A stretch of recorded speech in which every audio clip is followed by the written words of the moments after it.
이 누가복음 5장부터는 이제 공생애를 시작하신 예수님께서 이곳저곳을 다니시며 자신을 따르는 무리들을 가르치시고, 그리고 이제 여러 이적을 행하시고 병자들을 고치시는 일들이 기록되어 있습니다. 그중 오늘 본문에서는 어느 날 예수님께서 가르침을 베푸시는 중에 한 중풍병자를 그 친구들이 이제 메고 와서 사람들 때문에 예수님께 접근할 수 없자 지붕을 벗기고 침상에 줄을 달아매서 예수님 앞에 내려보내어 그 병을 낫게 하는 유명한 복음서의 기록입니다. 이 사건에서 우리가 기억해야 할 중요한 내용은 그 20절에 보시는 예수께서 그들의 믿음을 보시고 하는 말씀과 이 사람아 내 죄 사함을 받았느니라 하는 두 가지의 말씀입니다. 자주 또 쉽게 설명되는 부분이기 때문에 이 사건이 갖는 보다 깊은 의미가 종종 감추어지곤 해서 오늘 그 내용을 좀 자세하게 생각해 보려고 합니다. 우리는 기독교 신앙의 가장 중요한 내용 중 하나를 믿음이라고 보고 있습니다. 예수를 믿는다, 또 믿음 생활한다, 믿음으로 응답을 받는다라는 표현들을 하듯이 믿음이라는 건 중요한 기독교 신앙의 본질이고 특징입니다. 그러나 지금 이 사건에서 언급되는 믿음은 우리 예수 믿는 사람들이 통상적으로 사용하는 내용과는 조금 다른 것입니다. 왜냐하면 지금 이 중풍병자를 데려온 친구들은 우리가 아는 식의 그 믿음 때문이 아니라 그저 예수라는 사람의 소문을 듣고 그 예수라는 사람이 나타나서 많은 기적을 이루시고 여러 불치병을 고치신다라는 소문을 듣고 이제 다른 희망이 없으니까 마지막 기대로 그 예수 앞에 이 친구를 데려온 정도로 추측하는 것이 적절해 보이기 때문입니다. 그런데 뜻밖에도 예수님은 병을 고쳐주시기 전에 내 죄 사함을 받았다라고 말씀을 하시므로 이 병을 고쳐주시는 것이 굉장히 깊은 내용에 속하는 것임을 이렇게 암시하고 계십니다. 그러시는 바람에 그 주변에 있었던 서기관과 바리새인들이 마음속으로 이제 죄를 사한다고 이 사람이 신성모독자다, 하나님만이 하실 수 있는 일을 왜 자기가 입 밖에 낸단 말이냐 라는 그 마음에 의문을 가지는 것을 아시고, 너희 생각에는 일어나 걸으라, 우리가 이해하기 쉽게 바꾸자면 병을 고쳐주는 것과 사람을 고쳐주는 것 중에 뭐가 쉽겠냐, 병을 고쳐주는 게 쉽지, 그러나 나는 사람을 고치러 왔느니라, 그런 의미에서 나는 죄 사하는 권세가 있는 자다 라고 이 사건의 중요성을 저들에게 설명을 하십니다. 그런 측면에서 볼 때 이 사건은 다만 어떻게 믿음을 가지면 응답을 받는가 하는 이제 우리 예수 믿는 신자들의 공통적인 상식적인 수준의 얘기가 아니라 그것보다 큰 틀에서 그 죄를 사하는 권세라는 표현대로 성경은 보다 큰 차원에서 이 사건을 다루고 계시다라는 것을 알 수가 있습니다. 구약성경 예레미야서 9장을 보시면 이런 구약성경 예레미야 9장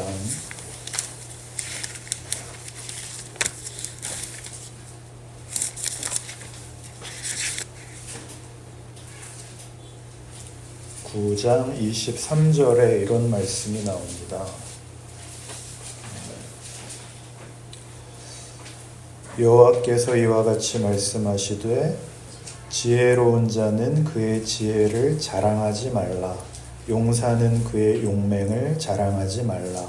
부자는 그의 부함을 자랑하지 말라. 자랑하는 자는 이것으로 자랑할지니 곧 명철하여 나를 아는 것과 나 여호와는 사랑과 정의와 공의를 땅에 행하는 자인 줄 깨닫는 것이라. 나는 이 일을 기뻐하노라. 여호와의 말씀이니라. 얼핏 보면 지혜와 하나님을 아는 것, 또 용맹과 하나님을 아는 것, 또 부한 것과 하나님을 아는 것이 이렇게 서로 대척점에 있는 것처럼 보입니다. 또는 적대적 관계에 있고 같은 차원에서 공존할 수 없는 것처럼 보입니다. 이건 마치 우리 기독교 신앙을 우리가 가질 때 좋은 신앙이란 맹신하고 맹종해야 되는 것이라는 오해와 맥을 같이 하고 있습니다. 그런 표현을 하죠. 세상을 의지하지 않고 하나님을 의지한다 라는 그 말이 현실을 외면하고 또 보이는 것을 거부하고 안 보이는 것, 신비한 것, 초월적인 것에 이렇게 올인하는 것처럼 그렇게 생각을 합니다. 얼마 전에 제가 어디서 본 질문 중에 이런 질문이 있었습니다.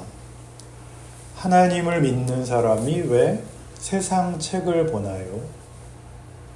성경만 봐야지. 이런 것이죠. 인문학적인 표현이기는 한데 이런 말이 있습니다. 지적 자살. 요즘은 이런 말도 쓰죠. 반지성주의.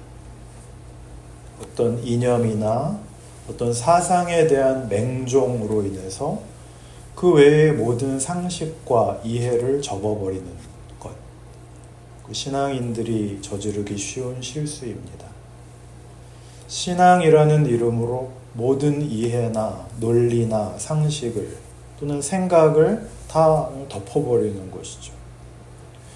그러나 이 성경 말씀에서 하나님을 안다라고 하는 것은 두 세계 중에 하나를 선택하라는 뜻이 아니라 우리가 살고 있는 현실 세계가 초월의 품에 안겨 있다를 알라는 것입니다. 지혜나 용맹이나 부로 상징되는 세상 속에서의 그 인과 법칙을 벗어나는 더 큰 세계가 있다 하는 것을 아는 것, 그것이 하나님을 안다 라는 뜻입니다. 하나님은 자연을 만드시고 그 자연 법칙을, 예를 들면 이렇게 심으면 그 열매가 나는, 심은 대로 거두는 그런 인과 법칙을 그의 통치의 중요한 방법으로 쓰시는 자연을 품고 계시는 초월자이십니다. 그러니 보이는 인과 법칙의 세계에 매여 있는 자리에서 그 법칙을 만드시고 품고 계시고 통치하시는 인격자 하나님을 알라, 그런 뜻입니다. 그러나 우리는 이 세계 속에 살면서 조금 전에 얘기한 것 같이 믿음의 세계와 보이는 세계가 서로 대적하고 있는 것처럼 둘 중에 하나만 선택해야 되는 것 같이 오해를 하는 바람에 말하자면 물질적인 것, 육체적인 것은 다 부정하고 소위 영적이고 초월적이고 합리적이지 않고 말이 안 되는 곳으로 가는 것이 마치 좋은 신앙인 것처럼 보이는 것은 하나님과 상관없는 것 같은 그런 오해에 빠질 뿐만 아니라 또 반대의 경우에 있어서는 보이는 것이 전부라고 여기는 자연주의, 유물론에 빠지곤 합니다. 우리 이미 누가복음을 시작하면서 지난 2월 2일 설교에서 이 세계관의 문제에 관하여 자세히 다루었는데, 역사 이래 가장 크게 인간에게 공감과 위력을 가지고 있는 자연주의와 유물론, 그리고 그에 대한 대안으로 등장한 실존주의의 한계에 대해서 말씀을 드렸습니다. 궁금하시면 영상을 한번 찾아보시면 좋겠습니다. 여기에 대한 예수님께서 지금 말씀하시고자 하는, 예수님이 왜 오셨고 자기를 통하여 우리에게 허락하시는 그 복음이 무엇인가에 관한 설명이 오늘 우리가 보는 사건입니다. 이 닫힌 세계, 냉혹한 법칙의 세계에 이제 하나님께서 찾아오셔서 우리를 구원하시려고 한다. 구원한다는 게 뭐냐? 이 닫힌 세상의 법칙 속에 묶여있는 인간들에게 그 법칙을 넘어서는 인격적 통치를 허락하려 하신다. 그게 예수 그리스도의 오심입니다.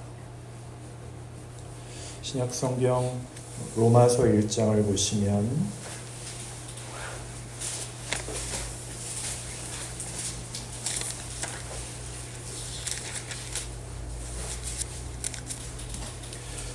그 복음을 설명하는 정의에서 성경은 이 문제의 중요성을 이런 식으로 가르칩니다. 로마서 1장 16절입니다. 16절 한 절만 한번 같이 읽죠. 1장 16절입니다. 시작. 내가 복음을 부끄러워하지 아니하노니 이 복음은 모든 믿는 자에게 구원을 주시는 하나님의 능력이 되니라. 먼저는 유대인에게요 그리고 헬라인에게로다. 복음을 부끄러워하지 않는다, 이렇게 표현을 합니다. 복음을 자랑한다, 이렇게 표현을 하지 않고, 이렇게 얘기하는 게 매우 소극적으로 보입니다만, 이건 사도 바울의 말하자면 수사학적 표현입니다. 음악가들이 어떤 부분을 아주 강조하고 싶으면 강하게 연주를 합니다. 메조 포르테 그러면은 약간 강하게 해죠, 그죠? 그보다 더 강조하려면 포르테죠. 더 강조하려면 포르테시모인가요? 그렇게 연주를 합니다. 가장 강하게 하는 거죠. 그거보다 더 강조하고 싶으면 어떻게 한다는지 아십니까? 피아니시모로 한답니다. 매우 여리게죠. 연기를 잘하는 사람들을 보면 큰 소리로 하는 연기보다 작은 소리로, 아니 말을 안 해도 그 표정 하나로, 입술의 떨림으로 이렇게 자기 감정을 잘 드러내는 그런 연기를 하는 것과 같습니다. 본래 언어란 큰 소리로 표상하는 것보다 작은 소리로, 그걸 넘어 그냥 침묵하는 것이 그 언어적 표현의 한계를 넘어서는 좋은 방법이랍니다. 지금 바울이 내가 복음을 부끄러워하지 않는다 라고 하는 것은 내가 복음을 너무 자랑한다 라고 하는 말의 수사학적 표현입니다. 왜요? 그것은 구원을 주시는 하나님의 능력이기 때문이랍니다. 구원이라는 것은 여기에서 법칙에 묶여있는 인간성을 회복할 수 없고 인간성을 발휘할 수 없는 기계적 부품과 같이 사는 그런 인간을 하나님이 창조하신 본래의 인간으로 회복시키는 하나님의 능력, 인과 법칙과 다른 인격자의 통치라고 얘기하는 겁니다.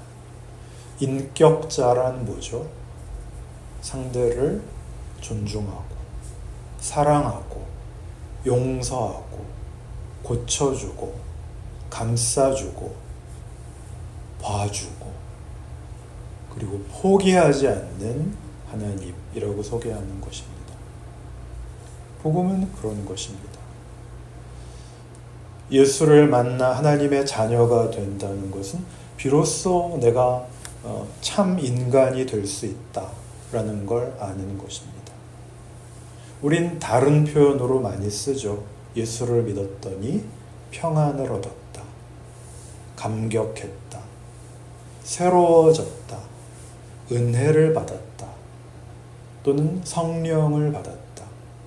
이런 말들로 다양하게 표현할 수 있습니다만 본질적인 내용으로 들어오면 나는 비로소 사람이 됐다. 나는 그동안 하나의 부속품에 불과했다. 하나의 원칙이었다. 그런데 이제 비로소 인격이 됐다. 라고 깨우치는 것이 복음이 가지는 선언이며 구원이 주는 놀라운 진면목입니다.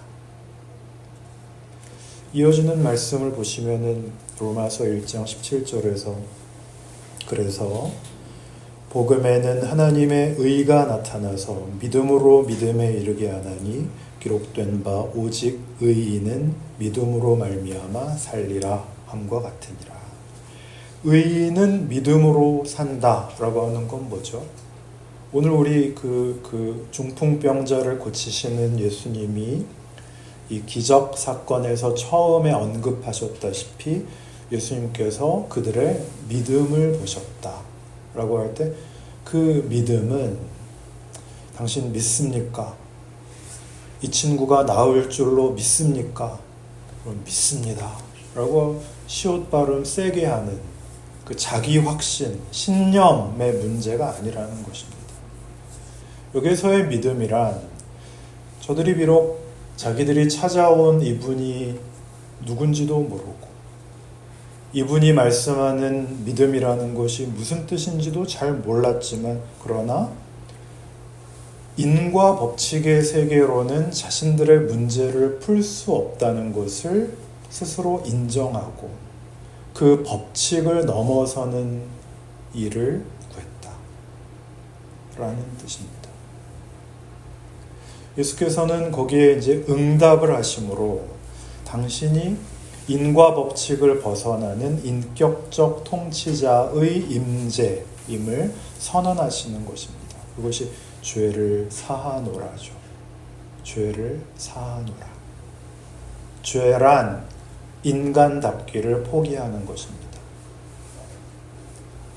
하나님으로부터만 얻을 수 있는 인간다울 수 있는 모든 은혜를 거부하고 스스로 하나님으로부터 생명으로부터 자기를 끊어 한 물건처럼 두고 마는 것입니다.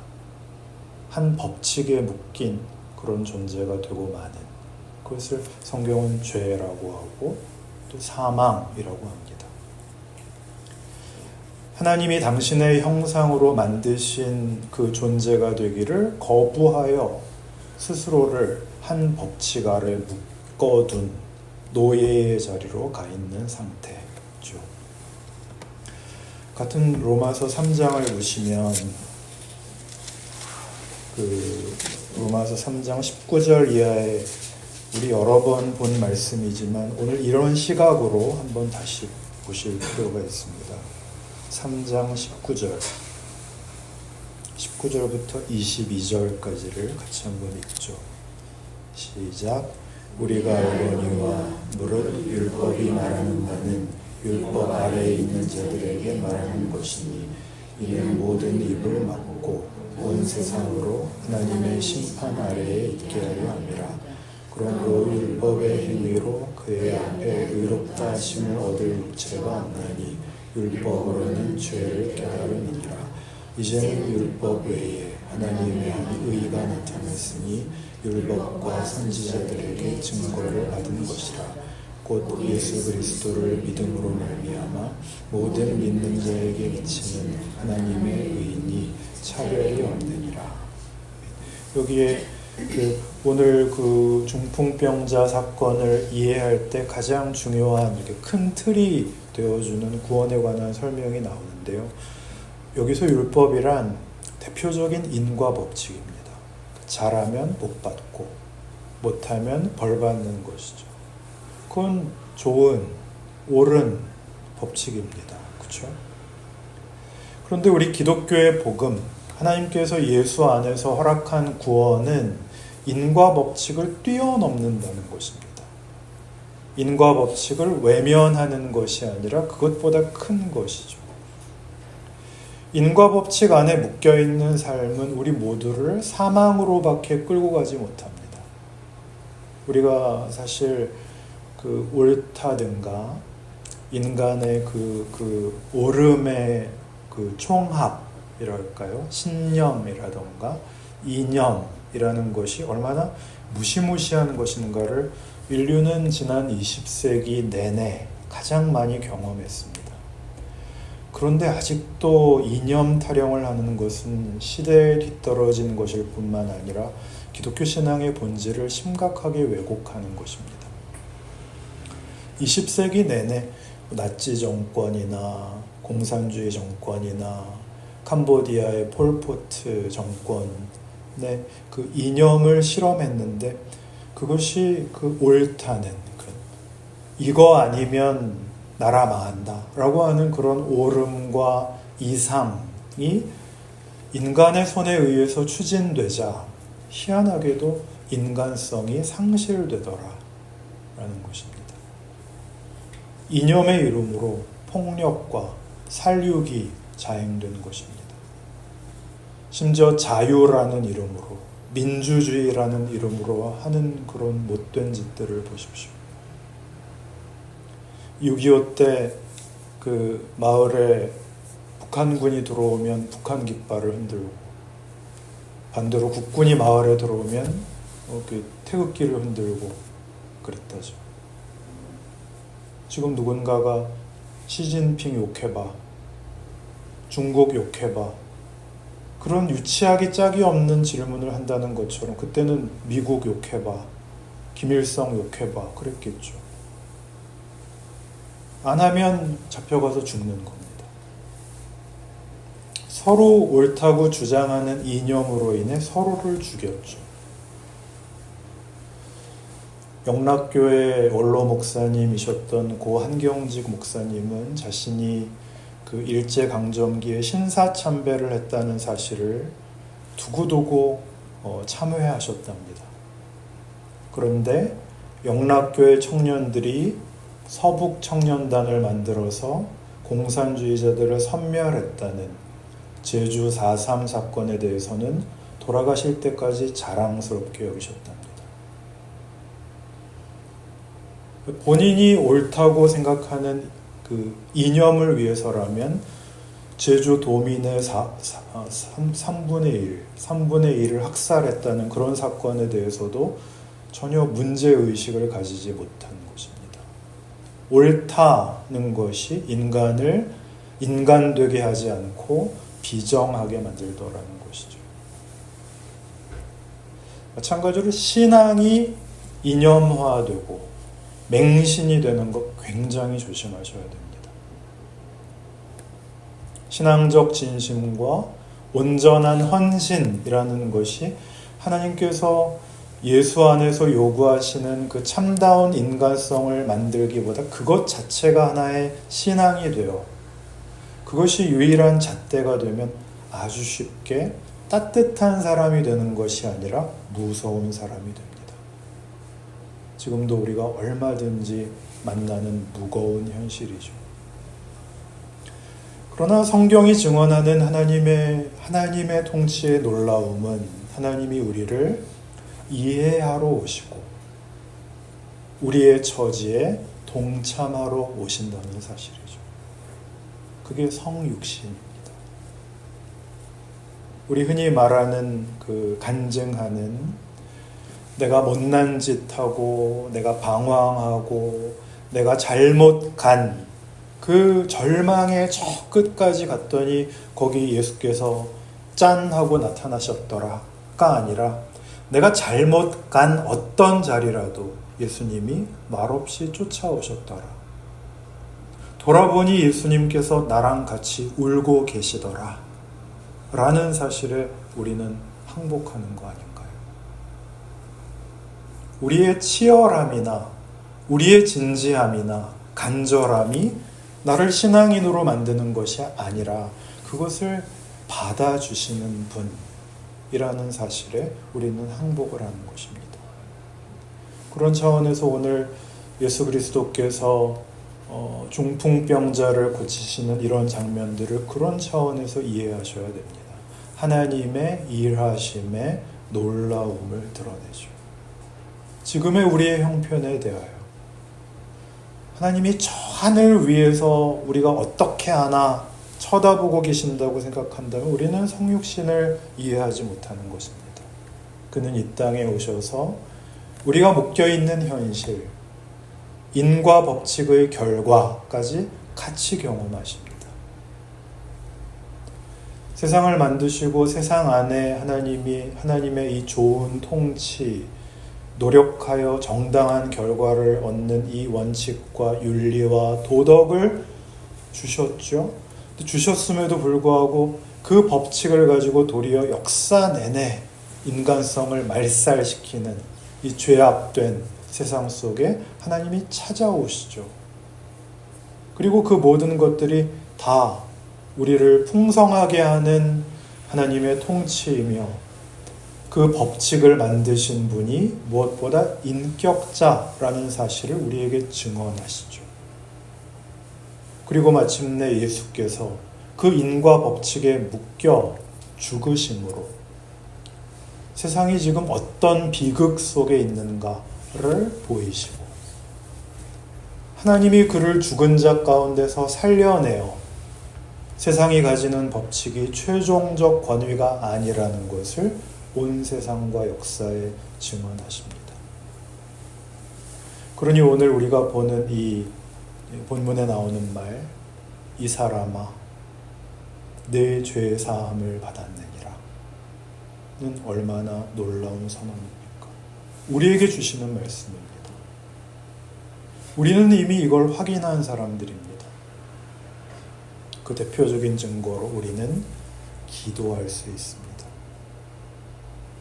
기도란 우리만이 가지는 유일하고도 큰 특권이죠. 기도할 수 있다는 것은 내가 한 대로 주십시오가 아니죠. 그렇죠? 내가 하지 못한 것 주십시오 아닌가요? 하나님이 거기에 응답하신다는 것이죠. 시험 볼 때 어떻게 기도하십니까? 시험 볼 때 하나님은 심은 대로 거두게 하시는 분이시니 정확하게 제가 공부한 것만 정확하게 맞게 해주시고 공부 안 한 데는 한치의 오차도 없이 틀리게 해주십시오. 그러지 않잖아요. 공부 안 한 것도 다 맞게 해주세요까지는 차마 못하더라도 하나님 공부한 것 다 생각나게 해주시고 공부 안 한 문제가 나오면 지혜를 더하여 주십시오. 그렇게 기도하죠. 하나님이 그걸 봐주시죠. 물론 어떻게 응답하시는가는 하나님의 뜻에 비추어 생각할 문제지만 어떤 기도든 얼마든지 들어주시죠. 그러니 기도할 수 있다면 우리의 인생은 괜찮습니다. 물론 성실히 사셔야 됩니다.